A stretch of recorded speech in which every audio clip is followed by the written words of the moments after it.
Hello and welcome to my channel, I Win to Lose Gaming. So the new Abyss 12 just dropped and I thought I recorded my very first attempt at it, but I guess I didn't press the record button. So here we go, this is basically my second attempt at it and I'm going to show you guys my day one initial strategies as well as some tips and tricks for this brand new Abyss 12. And I'm also including a quick speed run of the top half of Abyss 12. This is obviously my day one attempt at speed running it. So yeah, it'll be fun to see how much faster things get in just a couple of days.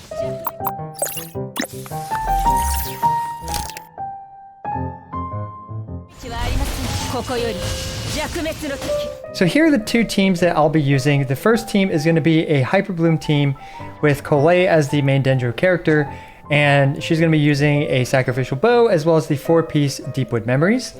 Now we have Kuki Shinobu with the Iron Sting and the 4-piece Gilded Dream. She just stacked as much Elemental Mastery as I can on her. The idea behind Kuki in this team is to activate the Hyper Blooms where most of the damage comes from.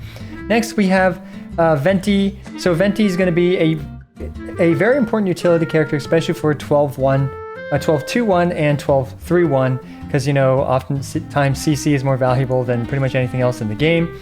And finally we have Xingqiu. He's going to be the Hydro Applicator for this team in order to actually proc Bloom for Hyper Bloom to then activate.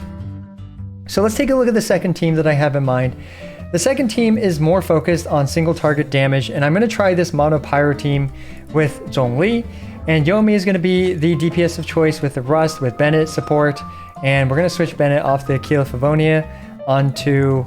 I guess I don't have the new sword on this account yet, so we're just going to run the Festering Desire, but ideally you'd actually run the new Sapwood Blades on him.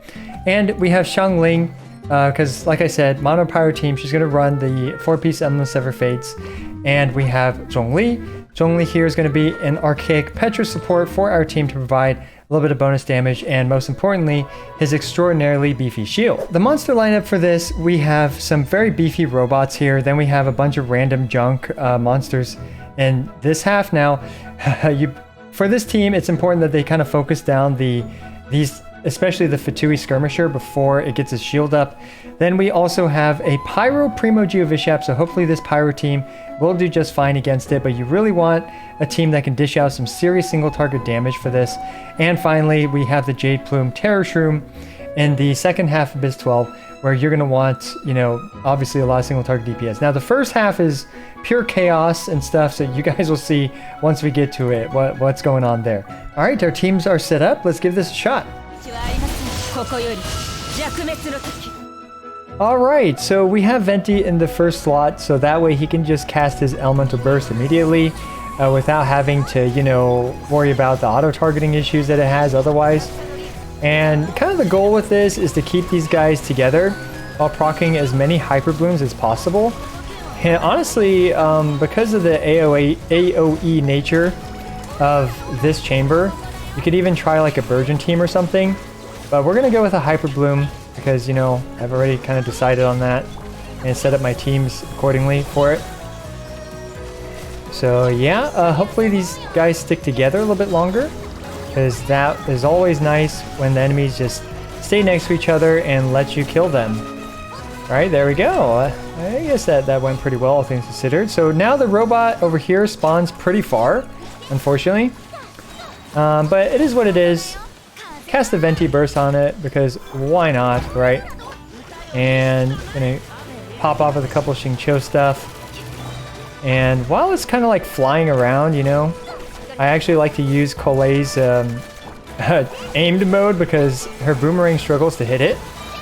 But we can see here that with a little bit of bloom management, we can take that out pretty handily, all things considered. So we're gonna do this. Open it with Bennett's Burst, Zhongli. Then I like to Xiangling this guy. You really want to get rid of the Pyro Gunner, which, you know, I guess Yomiya doesn't want to shoot it for some reason. And then focus down these Dancer ones. And we're going to bring this guy over. Power up Xianglings. And begin into the next second rotation. So you'll notice that I put them here very intentionally. This way I can focus down the Fatui guys first because of their elemental shields that become a really big problem if they manage to get them up, especially the Pyro one. So I guess I'll just fill up Bennett real quick for the next chamber and finish this guy off with Yoimiya. Very clean, very simple. You can see that those 3 guys spawn this side, and then after you kill, the first wave, the second wave spawned way over here on that side. That was just, one approach to deal with this 12-1-2. Okay, so let me show you guys a little trick here. Go 90 degrees from the key and rotate this way. This way you can immediately cast Venti's Burst, and you'll be able to catch the 2 problematic mobs on the sides. And you can, do a lot of nice, juicy AoE damage to them. So you'll notice here my positioning against the Mirror Maiden is to hopefully try to get it to warp towards the Sin Mage. And this way you can catch all of them together like that. And now you can just do, the same rotation against them. And hopefully finish them off. I'm going to try to actually finish them off here. There we go. That should do it. Oh my goodness. How much health does it have? Alright, so obviously you can see that you can do that much faster with if the Mirror Maiden didn't get another teleport off or whatever, right? You guys get the point. But, I should not have opened like that, but oh well. Now Bennett's Burst is barely going to be up. But, it's the Primo Geovishap. I don't know if you guys really need like a tutorial on this guy. Literally one of the oldest mobs that we've had to deal with. Oh, Venti's Burst missed, or Venti's Elemental Skill missed there. Devastating for the rotation because now we're going to run out of Bennett's Burst for Yoimiya's portion of it. So we're actually going to need a third Yoimiya rotation, but you really don't. This is about as bad as it could have gone, but at least this gives us time to fill up their burst. And we can see here that this chamber is honestly not that difficult, especially in comparison to the next one. So you can use any extra time you have to fill up your elemental burst like I did there. And yeah, this next one is a doozy. This next one is definitely the hardest out of the 3 in my opinion, and that's great. We don't have Xingqiu's burst, but hopefully we can get it up real quick. So anyway, it's absolute mayhem. You have 3 of these very beefy Vishaps to start off with. But honestly, like, it's really hard to tell what's even going on in these situations. So just try to stick on the big guy, in my opinion, is the way to go. And try to cast Venti's Burst on top of it. Now, of course, this is, of course, if you're using Venti. If you're not, you're going to have different approaches for this. But, yeah. This chamber also has by far the most hit points. I'm not sure if... I don't think it's ever, but it's definitely for a long time. We typically don't get chambers that are this ridiculously beefy.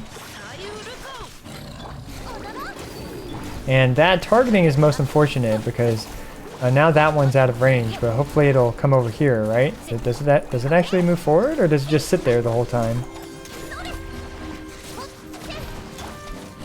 But there we go. Okay, so we're finally at the second thing. As you can tell, this is a serious DPS check. And these mushrooms are also very annoying because they have slowing water and they have the ice cage as well.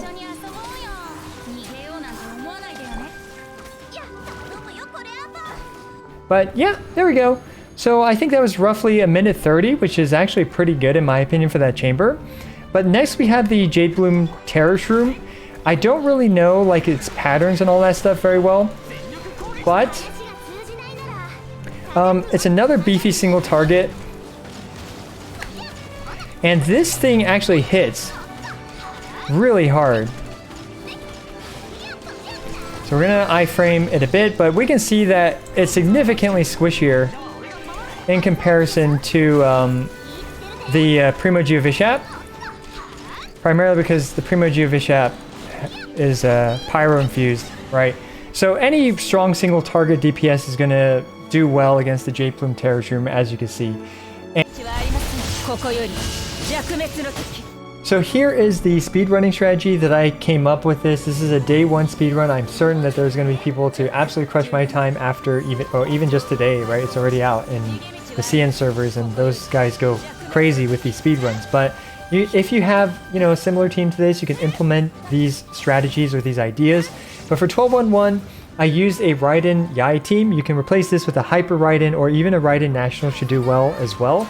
We can see based on this strategy that I still use the same principle of sucking in the treasure hoarders by using the 90-degree Venti burst to pick up those three. Now that was just my approach. I'm sure that there are better speedrunning strategies, but you can see that with some kind of like super armor and stuff, you're easily able to handle 12-3. I wouldn't say easily, but you're able to handle 12-3-1 because 12-3-1 is just going to make you flinch all day with all the crazy stuff that all the monsters are throwing at you. So it's great to have a super armor character like Raiden, like Xingqiu's Aura, with a character with higher poise, like for example a sword character or a claymore character.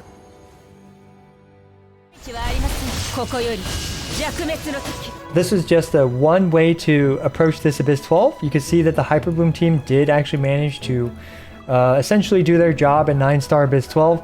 Now for the first half, you can also likely run a Hyper Raiden, Child International, or even a freeze team, because all these monsters here are very susceptible to freeze. You can group them up a bit with Venti, and then you can freeze them, especially for 12-2-1 and 12-3-1. If you don't have Venti, you're just going to have to hope these Ascend mages group together by themselves. These mages group up, because otherwise, there's going to be, one's going to be on the left side, the other one's going to be on the right side, and they teleport all the time too. So that's why I recommend some sort of crowd control. Now this chamber, you could see it was pure chaos, but Venti does suck up these three mushrooms, as you can see, as well as grouping up these three Vishaps as well. He'll drag them slowly towards each other, which will help a lot. You can see that my Kole Hyper Bloom worked fine, but you can also use Traveler Hyper Bloom or various other Dendro combinations if you like. Just standard DPS stuff is honestly going to be what you want, because I think this chamber has close to 3 million hit points. This one is the squishiest chamber, and these ones have 2.3 million hit points total roughly between these three robots. And yeah, it's definitely a big HP check. The Primo Geovishap has roughly 2.3 million hit points, and the Jade Plume Terror Shroom has roughly 2 million hit points off the top of my head. So yeah, do be prepared for that. So sometimes, I know I'm jumping all over the place, but sometimes the Jade Plume Terror Shroom will just kind of flop on the ground and let you hit it for a while. I don't know what triggers that. If you guys know, let us know down in the comments below. Me personally, I'm not sure what causes that, but that's hugely advantageous when it actually decides to do that. And the Jade Plume Terror Shroom, very beefy, or very dangerous enemy. You will find yourself getting 2 or 3 shotted by it if you don't have, obviously, a good shield or a pure defensive scaling character, a pure HP scaling character. You may just find yourself getting 2 shotted by this thing, so do be careful of its attacks. It hits very hard and it's very dangerous. So yeah, let me know what you think about this, initial impressions of the brand new 3.0 Abyss 12. Let me know what you think about this Abyss 12, if you found it difficult or if you found it easy. I personally find this Abyss 12 to be a nice, refreshing change of pace. I like kind of a DPS check after a long time of it being just more mechanics or countering specific mechanics. So to me, this is nice and refreshing, and it should be a lot of fun for upcoming DPS showdowns. As always, I appreciate every single one of you. This is I Went to Lose, signing out.